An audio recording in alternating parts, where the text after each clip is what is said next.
Hey, what's up, everybody? Welcome to the, I almost said Stretch Goose podcast. Holy shit, that was a while back. That's not what this is called anymore. Crap. I gotta fucking start over, I guess.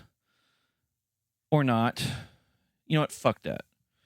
This is the Manual Fonts show. This is episode 178. You got your little bonus update of what has happened.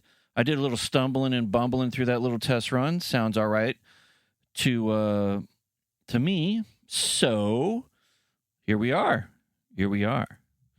Thank you all for jumping on. Thank you all for listening, downloading, liking it, sharing it, subscribing to it, all that fun stuff. We are going to bounce all over the place in this episode because there's a lot of things that have happened over the last few weeks while we were doing this equipment kerfuffle. And some of it you've heard, some of it you haven't. But I'm going to kick this off with this clip that I found. This is a fairly famous-ish left-wing political guy, I guess. His name escapes me, but if you know it, and you hear the voice and you know it, then by all means, we're going to play this minute and 40 in its entirety, and we're going to have some fun with it. Why not, right? Here we go. By the way, China, you make, hold on a second. Hey, sir, you're the guy who says that there's a Pizzagate scandal when nothing has been proven in a court of law. Yet 25 women have come forward from the guy that you support that claim that they were the victims of sexual assault from Donald Trump. He was found liable for sexual abuse in a court of law. And Donald Trump's own ex-wife testified under oath in documents that he raped her. You see how I come with the receipts, sir? What do you think? What do you think?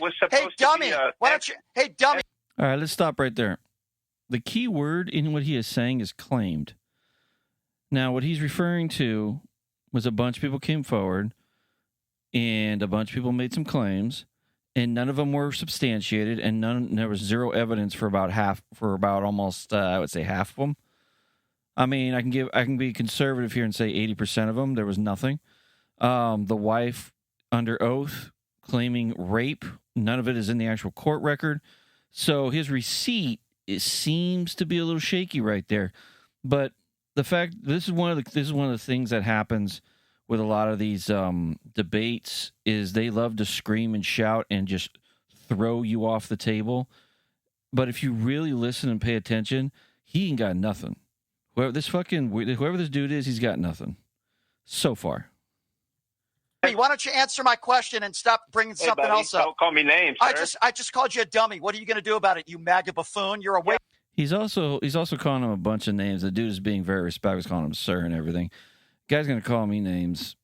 He's gonna get some back talk too, like beyond what's happening here from me anyway. Why are you being so rude? I'll tell you why I'm being so rude, because idiots like you are the reason why Donald Trump, a 34-count felon, liable abuser, is the president of the United States. Middle-aged, white, uneducated idiots like you. That's why I'm being rude to you, because you deserve it. Because you call into the show and you try. All right, let's stop right here with the 34 counts. We're talking about 34 counts for bookkeeping. That's what he was actually charged with. That's what he was actually convicted for. It is a felony in the state of New York to fuck with the books.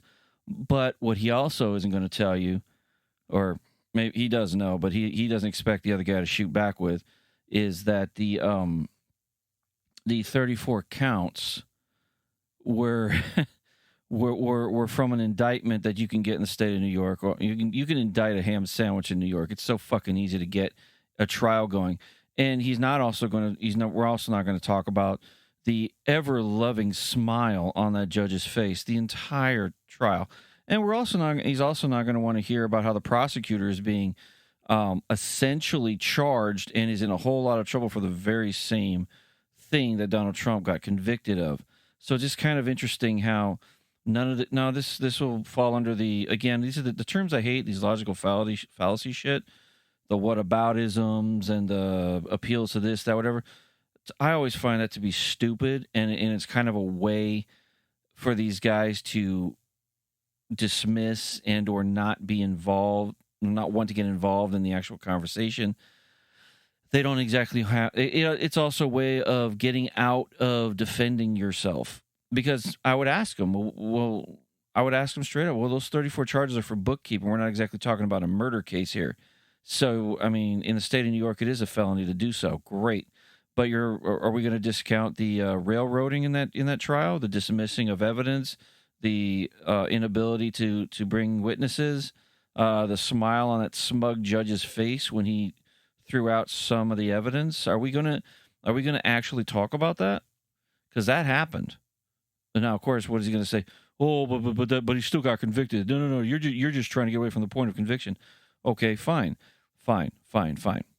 We can play this game 1,000 times with the Democratic Party on behavior, convictions, trials. We can do this all day, But anyway. Try to spread conspiracy theories that have been debunked. You're an imbecile. You are Donald Trump's base. And I am not going to be nice to people who call into this show who spread lies and conspiracies, and they're too stupid to even understand it. So I'm not going to be nice to you, sir. People like you are a disgrace to this country, and I hope you get deported to Gaza. What do you think about that, trash? You're trash. What do you think about that? You're a Vegas idiot. Yeah, thank you. I'm a Vegas idiot. Thank you. I'm a Vegas idiot. You keep going with your Pizzagate conspiracy theories, you dope. Have a nice day. I'm not exactly sure where the Pizzagate came in. Actually, there's only about a minute and 30 seconds of this. But you can literally just calmly sit there and go, okay, are you finished? Are you finished being a child? Great. Let's have this conversation. You said 20 plus women made claims. Those are not charges. Those are not admissible. They weren't in court. So I don't give a shit. About 1,000 people can claim I'm an asshole, but unless they have proof, which these women did not, and a lot of them weren't even brought on as witnesses. So I don't even understand that bullshit. The second thing you're talking about is the liable of rape, coming from a person who wrote in her book that she found rape to be sexy and fun, and she enjoyed being taken advantage of. And the only reason this charge came is because Donald Trump called her names. Okay? Otherwise, her shaky, ridiculous story would have never made it past a grand jury. But, of course, we have biased people in New York that'll indict anything down to, like I said, a ham sandwich, a fucking paperclip can get in trouble in New York. That's how liberal the courts are there. And the smugness from the judge, the smiles, the dismissal of evidence, not allowing people to testify. You explain to me how that makes any sense. And then his inability to recuse himself is even more irritating because of his connections to the Democratic Party. But we're not going to talk about that, right? I mean, come on. Let's be real here. But anyway, just a little fun there. I mean, this guy is obviously would love to have that. I would love to. I don't know who he is. The account that has this is called MAGA Cult Slayer. I don't know who this dude is, but he's an interesting cat. So let's have some. Let's talk about this. This is a hearing that took place in Congress.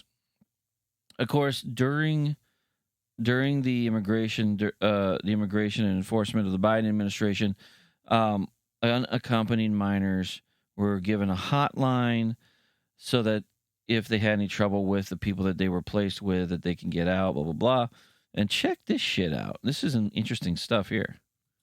So you're telling this committee that the Biden administration, while they were letting all of these unaccompanied minors into the country, and as we've talked about today, they weren't keeping track of them, they issued these kids a hotline that they could call if they had trouble with the sponsor family that they were put with. And you're saying that 65,000 calls to this hotline designated to protect these kids went unanswered? Is that what you're telling this committee? Yes, sir. Wow. And that's some interesting shit. Huh? Look at that. So we set up a hotline so that the kids can get out of trouble if they feel uncomfortable. And 65,000 kids were not tended to by the Biden administration. They were left to the insanity of whoever they were with. That is troubling and very disgusting. Just say it, just calling it what it is. Highly disgusting. So here's something that has the has the entire left upset about. There's this executive order that Donald Trump put up. It says this: the Attorney General, in consultation with the Secretary of Health and Human Services, shall take appropriate action to seek, in appropriate cases, the reversal of federal or state judicial precedents and the termination of consent decrees that impede the United States policy of encouraging civil commitment of individuals with mental health illnesses who pose risk to themselves or the public, or the living on the streets and cannot care for themselves in appropriate facilities for appropriate periods of time, and enforce and, where necessary, adopt standards that address individuals who are a danger to themselves or others and suffer from serious mental illness or substance use disorder, or who are living on the streets and cannot care for themselves through assisted outpatient treatment or by moving them into treatment centers or other appropriate facilities via civil commitment or other available means. So that's an excerpt from this executive order, and it's basically, by reading it, and as I understand it, is if you walk down the street, you see these guys living in tents, you see that they're a little whacked out of their mind, yelling in garbage cans, things like that, that they need to be taken to facilities where they can be cared for. I honestly do not have a issue with this, but of course, everybody in the left side of this is out of their minds. So this is an account on X called Blue. It looks like a transgender account.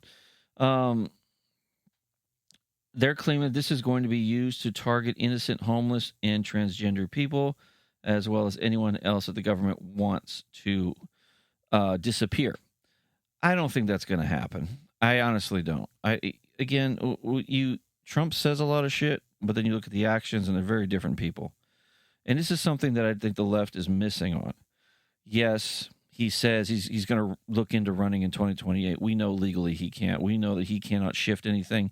Yes, he's going to put it out there that he would like to redistrict and gain seats, but we all know that that's going to be another one of those pipe dreams that you can't even fucking put your head around.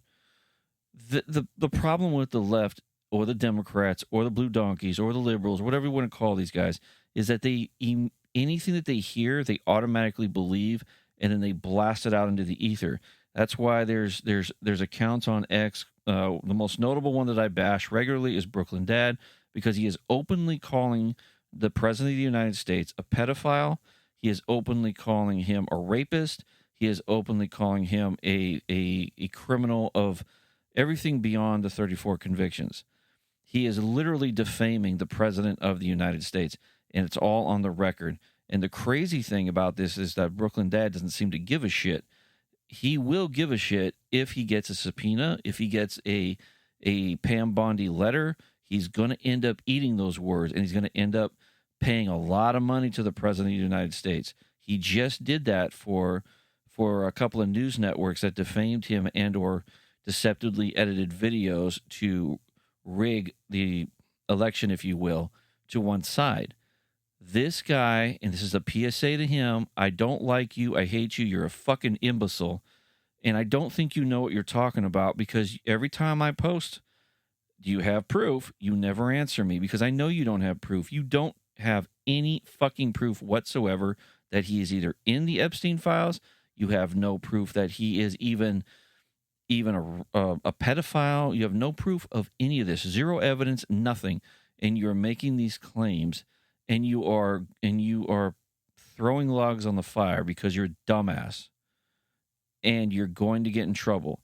And I'm going to say it, and I'm going to say it, if you get in trouble, I will immediately, in the next available opportunity, say, I told you so.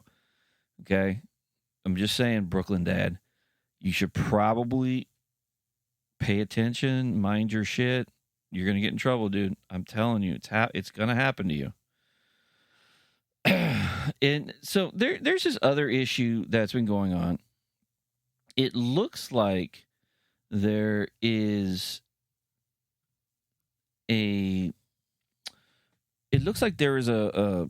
how do I say this? You can call it racist, I guess, but there's this thing going on.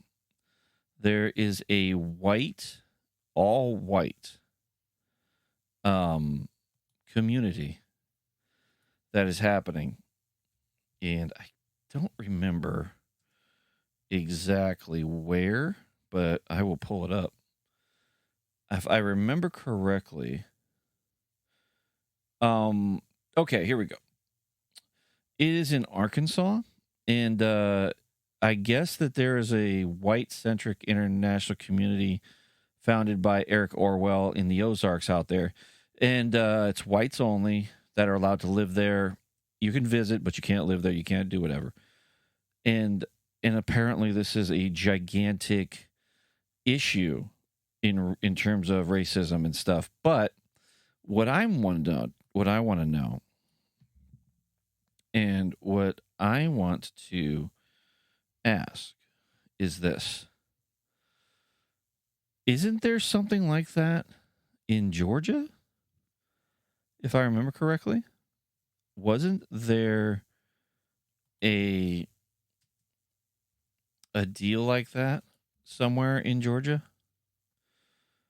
If I remember correctly, this actually has happened. Here it is. This was okay, here we go. The black-only community. This is from Nocito Ryan. A black-only community is called the Freedom Initiative in Georgia, and in the 5 years since its founding, they have managed to clear an area they use as a dirt parking lot. But that doesn't matter. Here, what is interesting is that all black towns have been a thing for centuries. They are the reason so many black Americans are able to survive, according to some people. It's interesting because here's why. If white people do anything, they're vilified, but everybody else is allowed to do exactly what they're doing. And I don't think that's fair. I don't think that's not fair to anybody. If they want to have a whites only community, so be it. If they want to have a blacks only community, don't, whatever, right? But people love to like make mountains out of molehills and shit. So what are you going to do? What is Arkansas going to do? They're going to break it up? Probably. I don't think they should, but I think that's what's going to happen. And, of course, the next black community that comes in is not going to get fucking in trouble. Nothing's going to happen. No one's going to scream racism, et cetera, et cetera, et cetera. I think it's wrong. I think it's bullshit. I know that the one in Georgia didn't get very far. This one looks like it's building actual structures. So I don't agree with it. I think fairness across the board, guys. Come on, fairness across the board. I mean, right now, from every video that pops up, it's in my feed. There's a lot of black people knocking out white people, beating them up in mass, and that seems to be okay. No coverage, not on the news, nothing's going on. I don't know, guys. I maybe we should separate. Maybe. So this is a Truth Social post from Donald Trump. Networks aren't allowed to be political pawns for the Democratic Party. It has become so outrageous that, in my opinion, their licenses could and should be revoked. Now, what do you think is going to happen with that post, right? They're going to say he's attacking the press. But if you look at what is written, it says, in my opinion, these guys should lose their ability to report the news. because they're extremely biased and they do whatever they can to help the Democratic Party. And this I actually agree with, because every network outside of, say, maybe Newsmax or Fox News, right? Every network, they literally will pat Democratic candidates on the head, have these unbelievably kind discussions, and anytime a Republican comes in, for some reason, it is a dogfight in conversation. It's very much a combative thing. There are negative reporting. It happens all the time. So maybe these networks should lose it. Maybe he's onto something, right? Now, this, I think, is interesting as well. It's another post that he put out. He says, I'm looking at the large amount of money owed by the Democrats after the election, and the fact that they admit to paying, probably illegally, $11 million to Beyonce for an endorsement. She doesn't sing, not a single note, and left the stage to a boo and angry audience. $3 million for quote-unquote expenses to Oprah, $600,000 to very low-rated TV anchor Al Sharpton, and others to be named for doing absolutely nothing. These ridiculous fees were incorrectly stated in the books and records. You are not allowed to pay for an endorsement. It is totally illegal to do so. That is actually a campaign finance thing. He's on to something here. Can you imagine what would happen if politicians started paying for endorsements? All hell would break out. Kamala and all those that received endorsement money broke the law. They should all be prosecuted. He's not wrong. Now, everything that came out of that campaign was paying for endorsement. They put it down as expenses or whatever, or musical appearance. But it's money that I, in my opinion, should be looked into. It really should. It really should. He's not wrong. Every single one of that stuff, every single payment that he listed there for campaign finance or whatever it is it should not be a legal thing. You should not be paying Beyonce $11 million to go on stage and say like one or two things and then walk out. That to me is a little sketchy. I don't know. What do you guys think? Do you think that should be illegal, that type of shit? Let me know in the comments below. Whatever platform you listen to this on. Here's another thing that I think is interesting, and this is a large clip. So this has been going on for a while. There's been a hearing about the auto pin and about the fitness of President Biden. And what Brian Donald says here has a little bit of weight to it. Your leadership on this issue. First things first, that's just crazy. You can't answer a simple question about the former president's ability to discharge his duties, and you worked in the White House as chief of staff to the first lady, and you come in here and you plead the fifth. He can say whatever he wants in his testimony, which, by the way, his attorney read. He wouldn't even read his own statement. His attorney read a statement for him. So you came in there and said that him pleading the fifth is not an admission of guilt or anything about what was going on in the Biden White House, or was to give any inkling to the fact that Joe Biden was lacking in capability. The fact that he couldn't make any statement, the fact that the White House doctor couldn't make any statement, and they both pled the fifth, which is their constitutional right to do, and we respect the Constitution like every American does. But the fact that they are now hiding behind the Constitution so that they don't have to tell the truth to the American people about Joe Biden's capabilities and mental faculties while he was president of the United States is not just shocking, it's stunning, and it demonstrates the level of corruption that was going on in that administration. He is 100% correct. What's going on, guys? I mean, shit, you guys were all there. You guys all knew what was going on. And you guys are going to sit here and plead the fifth. You're going to exercise your constitutional rights to silence.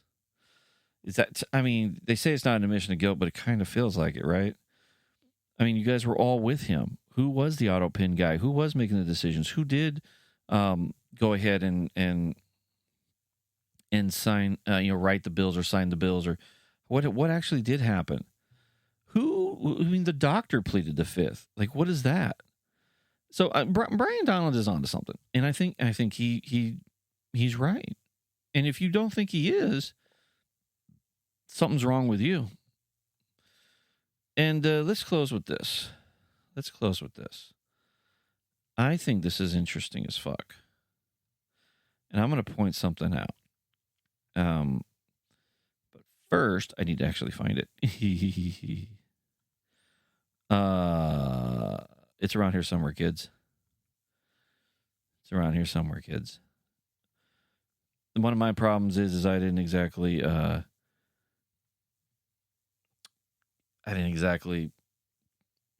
plan this today. But this happened at the end of June. And it's an interesting one. It is an interesting one. The FBI, largest healthcare fraud takedown in the U.S. history, 324 charged, $14.6 billion in scams. This is coming from an account called James Bradley. And let's get into the goods here with this. This is Matthew Gallantetti making a statement on this in the White House.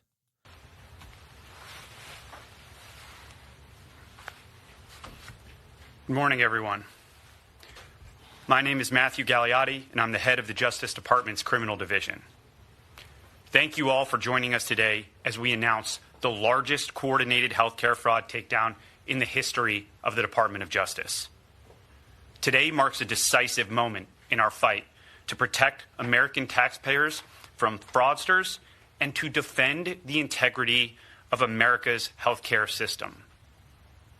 We are announcing today charges against 324 defendants for their alleged participation in healthcare fraud schemes involving approximately $14.6 billion in false claims submitted to Medicare, Medicaid, and other healthcare programs.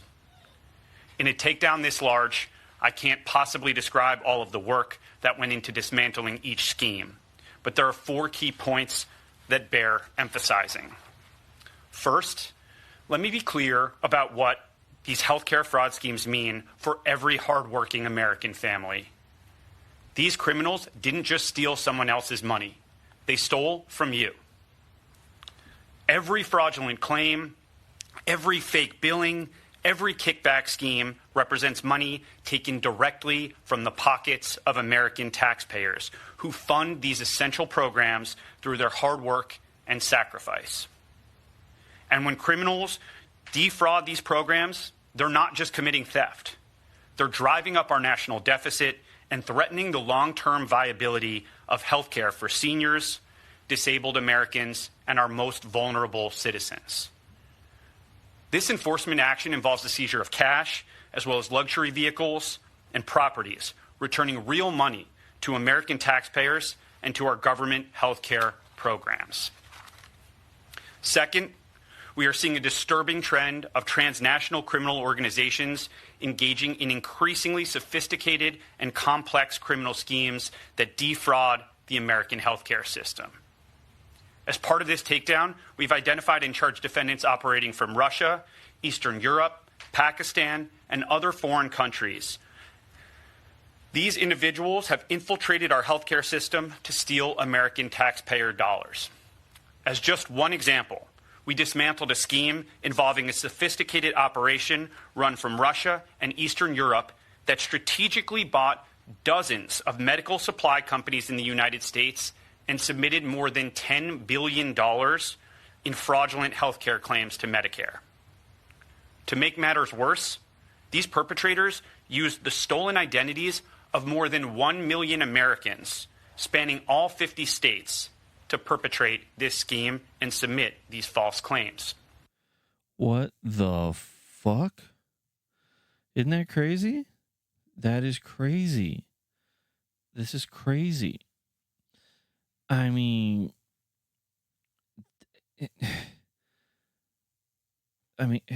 wow. FBI, DOJ, and the DEA and state partners uncovered this. They've made a bunch of arrests. They've done a lot of they charged a lot of people. Nearly $15 billion were found in this fraud game, and it's obviously global. I mean, this is the stuff that drives your healthcare costs up. So when you're bitching and complaining about how terrible our system is, this is why we pay a little more every year. It's stuff like this, because the companies they get burned to the tune of $14.6 billion. These insurance companies have to recover their losses. They have to figure out how to stay afloat, knowing full well that they just lost a ton of fucking money. And this is the stuff that nobody knows about. It's the stuff that gets reported that no one cares about. We're all worried about the Epstein files. We should be worried about this. You know, Brooklyn Dad worried about whether or not Donald Trump is a pedophile should be worried about this. How the fuck did this happen? How the fuck did this go right? That radio host over there talking about who came forward to talk about Donald Trump and whether or not he did something silly or he's a felon or whatever, really should be focused on this. This is crazy. And it doesn't seem to be fake. These guys actually have arrested and charged 324 people. This is a massive fraud scheme. And nobody's talking about it. It's not on the news. It's nowhere. It's crazy that nobody gave a shit about this. This was posted by James Bradley on X on June 30th. And just to kind of put this in perspective, 4,000 people looked at it. 4,000. You know how many people stared at Brooklyn Dad's pedophile post? Millions. Where are our priorities? Where are our fucking priorities? Alex Cole put up a post and he got nearly 1 million. Where are our priorities, America? This should piss you off because your next appointment is going to cost a little bit more. And we're worried about Donald Trump being in the Epstein files. We're worried about whether or not Ghislaine Maxwell got a partial pardon. Things that are not of any use to America in the present. No one gives a shit. Outside of X, no one really gives a shit if Epstein was that involved. And you know what's crazier is all this talk about taking down Donald Trump from all these fucking liberal knuckleheads. You have to remember, they had the same files for 4 years. They had the same files before that for 8 years. They didn't do anything with them. They didn't. Why? Because they're sealed by the courts in New York and Florida. And you know what happened? Whatever it is that they needed to have unsealed, those same judges said no. So it's not like the Trump administration is hiding anything, number one. They may have overplayed it. They may have embellished a little bit and got themselves in a little corner. But as far as the meat and potatoes of that case, no one's ever going to see it. It's not going to happen. And if you think for a second that the Democrats had something on Donald, they would have used it. They would have dumped his ass in his first term. But they didn't, because there's nothing. That just tells me there's nothing there. Or if there is something there, it also exposes all of them. So this is one of those deals where you just kind of let it go and worry about shit like this healthcare fraud thing, maybe that. Worry about the actual immigration issues, maybe worry about the taxes in general. I don't agree with the big beautiful bill. Maybe that should be a worry. We should talk about that. I'm not actually, just to be honest, I don't care about any bill because it's always just stuffed with bullshit, and everybody that's in office seems to get a little piece for their constituents or for themselves. No one knows. But I would also be worried about those $100 million in fire aid from that concert that went absolutely nowhere, but into the pockets of all of these nonprofits, and some of them were owned by the Democratic politicians in California. We should worry about that. But we're not. We're worried about whether or not Donald Trump basically fucked a teenager. or whatever the fuck, or whether Jeffrey Epstein played with a couple of kids. Although horrific, it's not high on the list, guys. It shouldn't be high on the list, especially since those who were caught did go to jail. Those who were caught ended up killing themselves. I think we should leave it at that, put it to bed. Because, I mean, maybe, but you know what, though? Maybe if you guys all want that shit out there, then I guess that's fine. Open that box. That's fine, you know. And then what are we going to do? Talk about that for about 6 weeks? And in the meantime, all this shit's going to fly under the radar that no one seems to give a fuck about? And I think I know why. Healthcare fraud doesn't move the needle. Obviously, 4,000 people looked at it. 12 comments. Nobody gives a shit about this. Maybe that's why. High engagement, earn a little money. I think it's financially motivated for a lot of these guys, your Alex Coles, your Brooklyn Dads, etc. I think so. Even JoJo Farmer Rancy with her 1 million followers, I'm pretty sure it's all financially motivated. She doesn't give a flying fuck about anything else other than her paycheck. Same thing goes for the other idiots that are out there. They legitimately don't care. This stuff should annoy you. And unfortunately, it doesn't seem to. So, anyway, guys, that's the episode. That is our 178th. We're getting to 180, guys. We are getting there. We are fucking getting there. And I got to say, if you do get the time, go check out World Ablaze with George Fonts. If you really want to know about all the geopolitical ins and outs, he just put up a couple of interviews. He's getting a lot of very insightful guests, things like that. Go check out Random Thoughts, the video forum with myself and my brother, and go check out the Lost Tapes if you really want to see the history of my journey. My brother's in a few of those episodes as well. If you really want to learn about the mistakes, the ups, the downs, all that shit, and check out this show, like it, share it, subscribe to it. And see you on the next one. Have a day.